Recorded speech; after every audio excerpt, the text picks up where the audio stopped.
but a football game. Two great teams battling, and that was a championship, national championship caliber type game right there.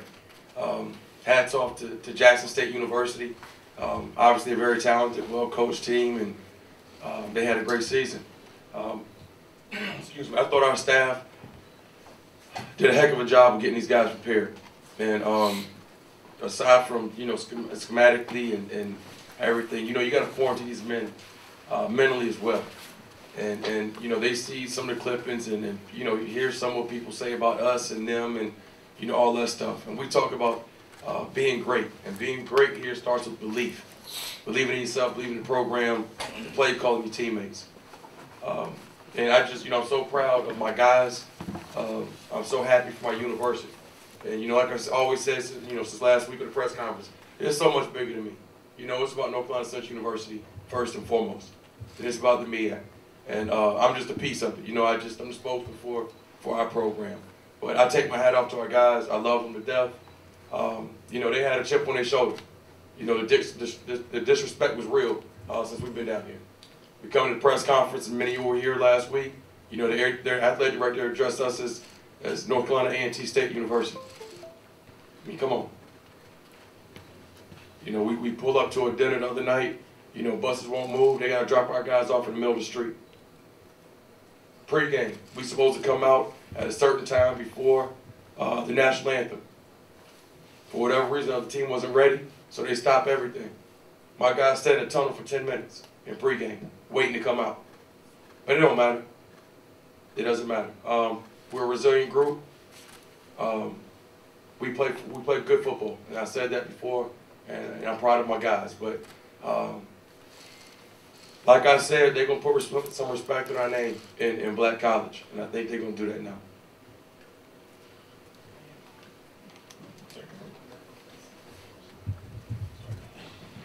Mia Berry with Anscape. Coach, congratulations. Yes, ma'am. Thank you. First part, you won the inaugural Cricket Celebration Bowl as an assistant coach. How does it feel being this homegrown kid that's bringing it home to your alma mater? In second half, you said Central wasn't doing anything different. You were going to play your brand of football. We saw a little trickery along the way. Can you talk into what went into some of those trick plays in the decision making? Right. This means so much. The folks, Chancellor administration brought me back. Obviously, I'm an alum, and my parents went to North Carolina Central, so I had a chip on my shoulder, and I had a little motivation to try to get North Carolina Central back on top. And I'm really happy, that I had an opportunity to come back and lead this program, and I'm humbled and it's an honor. I don't take it lightly at all. And as far as our game plan for today, I told folks, if we're gonna do what we do, and we run the football, and we're a physical football team, and it starts up front. So we let our guys, Mookie and Pee Wee, run that route today, and we saw some things that were open, and we were able to take advantage of. I thought the fake punt changed the course of the game, and then obviously the 2-point play late, throw back to Pee Wee. We talk situations all the time, and we got to be prepared for every situation when it comes to this game. So that was a play we've been running for a while, and thought it was there, and the guys executed it. Coach Ernest Rex, MTNV Sports. I'm sorry, where are you, buddy? Oh, okay. How you doing? You noticed all the disrespect, right? And if you were able to kind of talk to us about it, that means you noticed that you saw it. Did you point it out to your team before the game to let them know what was going on, or did you just... They saw it. They the ones sitting on the bus. They the ones that got put out in the middle of the street. They saw it. They saw that we were sitting in the tunnel 10 minutes before we come out. Everybody in America has a script that we go by. All right, we play on national television. It's the first time I've seen the script change. So I didn't have to say anything to them about it. We control what we can control. Bottom line. And nothing's given to you. If you want something, you got to go take it. And we deal with adversity all the time, and that's such as life. So we're not gonna sit here and complain about this, complain about that. You want something to change, do something about it. Bottom line. Yeah, Johnny Cole from HBCU Stroll. I'm a former coach myself. Hey, what's going on? I tell you, I watch you from the time you came on the field, and I want to say that you and your coaching staff, man, I mean, I've never seen a very coach from the time you came out to the time you finished the game. The calmness on you that I've seen just through the whole course of the game. Was it something about watching film for 2 weeks? I think you guys got a chance to watch. That it was about something about Jackson State that you knew that y'all could attack and to be able to win the football game. You seemed so confident about that we were going to win this football game. Yeah, I was confident. It wasn't more so what we saw with Jackson State. It was our guys. And I said we have a good football team, a great football team. And I said that we didn't really truly have that. I shouldn't say it anymore to Star Power because we got player of the years and all this FCS All-Americans. But it's more so about team and team chemistry and things of that nature. And I've seen our guys grow every week from the beginning of the season. And we continue to get better. I saw over the last 2 weeks we had really, really good practices. So the guys knew what was at stake. The guys were hungry, and we had something to prove today. And you know, you play a really good football team, and this is an opportunity for our guys to come in here and beat a 12-0 football team, and let folks know that we're as advertised. We come in here and we weren't even picked at the beginning of the season in the top 10 in black college football. It was 10 teams that y'all picked that were better than us. So our guys had a chip on their shoulder since August. Now, schematically, when we come in here, we knew they liked to bring pressure. We knew they were a very physical football team and they were athletic. So that's when we had more of the quarterback design runs to get the +1, you know, to get an extra hat in the run game. But I thought our game plan was unbelievable. I thought Coach Matt Leone, my offensive coordinator, did a great job. For us to rush for 276 yards on them people right there, that's what I'm talking about. That's what I'm talking about. So, and it starts up front with the offensive line. And, you know, but I'm very pleased it wasn't more so about Jackson, it was about North Carolina Central. Hey, Coach, Kendrick Marshall, SEC Sports. Oh, sorry. Yeah, start the game, you guys threw deep against Travis Hunter. You got a big play, and you guys ran right at JSU's interior front, which has been the strength of their team for the last 2 years. What message did that send for you guys to be so aggressive on those 2 moments? Okay, again, it was about us and about our game plan. I mean, what we do. And we weren't going to run. I respect Travis Hunter. He's a great football player. But at the same time, we can't go 60 minutes and not throw at him. Okay, so it wasn't like we were just trying to take a shot at him to prove anything. No. That's what we, you know, the progression, that was open. The receiver we had a good throw, great catch. Running the ball in between the tackles. Again, like I said in the press conference, we're going to do what we do. And, you know, we got a strain with the offensive line. We can't put in a whole new offense.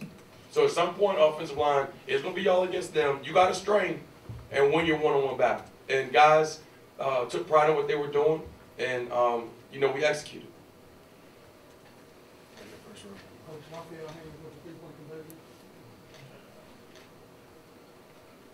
Bill Haynes with the three-point conversion. You talked about how media, the viewers learned about you all. But what did you learn about your team, not just your team, but yourself as a coach this year? How can I say this and be humble? I said, man, I've been a part of really good teams, and I've won championships, and I learned from one of the best, Rod Broadway, Sam Washington. Them dudes like my dad, my fathers. Got a lot of respect for me. Buddy Pugh and I are very close. So I've seen the formula, I've seen what it takes. And I've been around really good teams, and I've won championships in 3 different conferences. Black College National Championships in the SWAC, CIAA, and the MEAC. So it's about, you know, sticking to the formula, getting good, you know, really good people with you. I knew the guys that we had in that locker room. So, you know, I really didn't learn anything. Them guys, I've seen them. I know them. I know they're hard. I know what they're about. We recruit them. And they babies. They young. We got both these guys coming back next year. They're not seniors. You look at that roster. High school kids. Young men, excuse me. High school young men that bought into our system, bought into our scheme, and have developed. And that comes from our strength staff, our support staff, and everybody at North Carolina Central University pouring into them. Now, obviously, we have the culture here. We got a great foundation. Yeah, we can go find us 1 or 2, you know, transfers. But we built this thing with high school young men. Traven Gray, Atlanta Journal-Constitution. Obviously, we talked about the fake punt, the reverse, and plays like that. How much impact did those big plays have on the momentum of the game, and that was so close throughout? You know, when it's a one possession game and it's back and forth, and you're driving and defense finally gets a stop, and you know, I thought moved the ball pretty good in the first half, and then defense gets a stop on us, and then boom, you hit them with a fake punt, and defense got to come back on the field. You know, that wears on you, especially your psyche. And you know, you gotta keep people on their heels. So we have some more stuff cooking too now. We got 1 or 2 more. Gary Jones of BMA Sports. Last week I talked about coaching experience, and I think I highlighted 20 years. You said 20 years coaching experience. After the game, I talked to Mr. Buddy Pugh. I said, how did having the experience win this game? And he just smiled. So this 2 years straight, do you think experience, coaching experience, won this game again? I don't think it was more so coaching experience, really execution, being able to run the football. They rushed for 68 yards to our 276. They threw the ball for 349. Okay, you're gonna win games throwing the ball, but to win championships you got to be able to run the ball. Okay, when you run the ball, you can keep Shedeur off the field. That was our game plan. How do you stop him? How do you stop their offense? Keep him on the sideline. We had 38 minutes of time possession to their 21. So that was the game plan. First quarter, 10 minutes to their 4 minutes. So they had their biggest time possession in the fourth quarter. But that was the game plan. If I can run the football and keep them on the sidelines, we're gonna be in good shape. Stephen Gaither, HBCU Game Day. Coach, congratulations. You told us back in Norfolk a couple of months ago. Here we are. But talk about Davius. You guys will be forever linked. Just talk about what it was that you saw in him initially, and then today when the game was over, kind of, I'm guessing this is coming to fruition. When you get a chance to see him, you see how mild-mannered he is, how humble he is.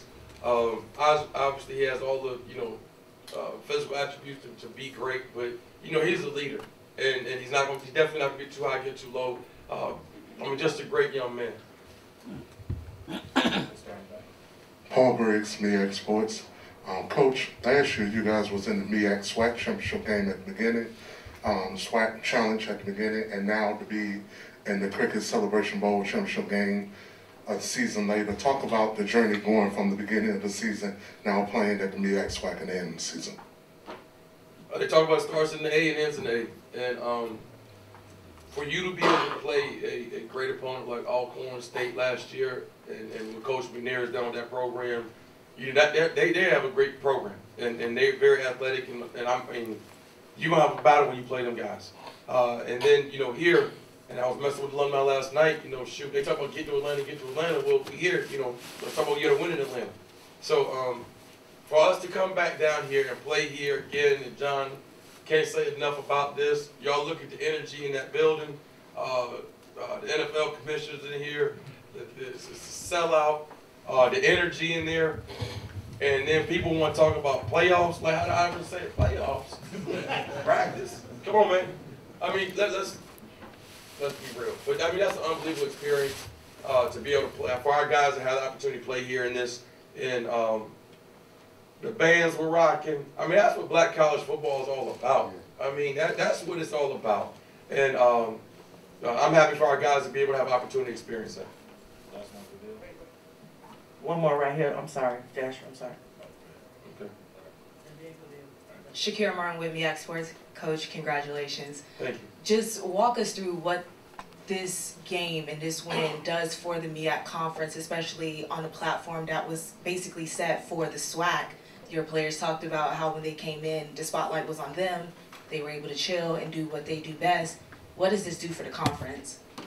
It'll continue to show everybody that we play really good football in our conference. I don't expect a whole lot to change, and when we get back to Durham, the roads be paved cold, nothing like that. But maybe it can, Kyle. But again, further prove that we play really good football in our conference. Bottom line. And I'm sorry, what was the second part of the question? Just what does it do for the conference? Oh, yeah, that's it. I mean, and again, we didn't have much pressure on us. And, you know, we humble. We just play the game, man. We don't need to do all that talking. You know, we let our work speak for itself. This is Kenyatta Cavill. Hold on one second. I'll only answer this question if he has a MEAC polo shirt on. No, I won a North Carolina Central Championship. That was my shirt. Now, since you're going really hard like that, and I wanted to say it's been a pleasure to follow you back at the beginning in Norfolk, and you talked about the journey and concluding it right here in Atlanta with the Celebration Bowl. As I asked some of the players, there's a limited opportunity to win a championship, whether that's at the interscholastic level, intercollegiate level, or the professional level. You've done that now. Talk about how you feel about taking the journey. Well, you know, that's the fun part is when you see that, you know, you come from, you know, our struggles from when I first got here in 19 till we improved, but then we struggled here, and then, you know, people kind of counted us out when we lost to South Carolina State this past year. So I think that's what makes men, is when you have to go through adversity, and that's what makes teams. And it's hard to win championships, and I've been blessed to win several of them, a lot of them, but that's one thing, like you said, nobody can ever take away from these young men, their legacy. You know, when they come back 10, 20 years at homecoming, or they whatever, they telling their story to their kids, man. You know, we had a 10-win season. We won the MEAC. We won the Celebration Bowl. Who'd y'all play? Daddy, who'd y'all play? We played Jackson State. So you can't take it away from these guys, and they worked for it. They earned it, and you know, I love them guys, man. I'm so happy for them that they have an opportunity to experience championship, and we win that thing and bring it back to Durham. Thanks, Coach. Appreciate your time. Thank you guys for your coverage this year. If you have events, please bring it to the front. If you have events, please bring it to the front. Thank you, everybody.